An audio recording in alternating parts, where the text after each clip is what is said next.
हा बाबरीचाही झाड एवढा मोठा झाला आहे, यंदाच्या मास कापून टाकायला लागतंय आई झाडाला. काड्या मुड्या होतात इस्तो पेटवालं. मोठ्या चोट्या राहतात बाई, या लाकुरीच्या भाज्या चोरायला येतात की तुरीच्या शेंगा चोरायला येतात. येऊन पाहायला लागते कोण तर त्या बाया. कोण हो बाबा? कोणाच्या तोंडात धसले गे हा बायका? कोणाच्या तोंडात धसल्या? हा बकऱ्याला म्हणू नका येत जा म्हणून तोंडामध्ये. कोणाच्या तोंडात धसल्या तुम्ही?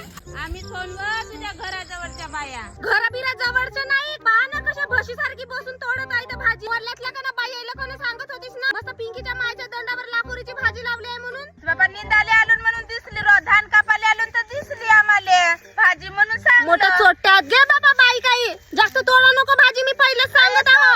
सवारते ना काय उगीच ह्या करते. काही सवारे बिवारे नाही, आम्हीच घरी तोडतो. तो आता तोडलं तर तोडलं भाजी, याच्या समोर येते याचं नाही भाजी बिजी तोडाले. तुरी मुरीच्या शेंगा आहेत माझ्या, तुम्हाला काय आहे बाई आईला? मेहनतीने येतो ना, एक एक झाड राहतो मी. लवकर भाजी तोडा आणि निघा आमच्या दंडातून.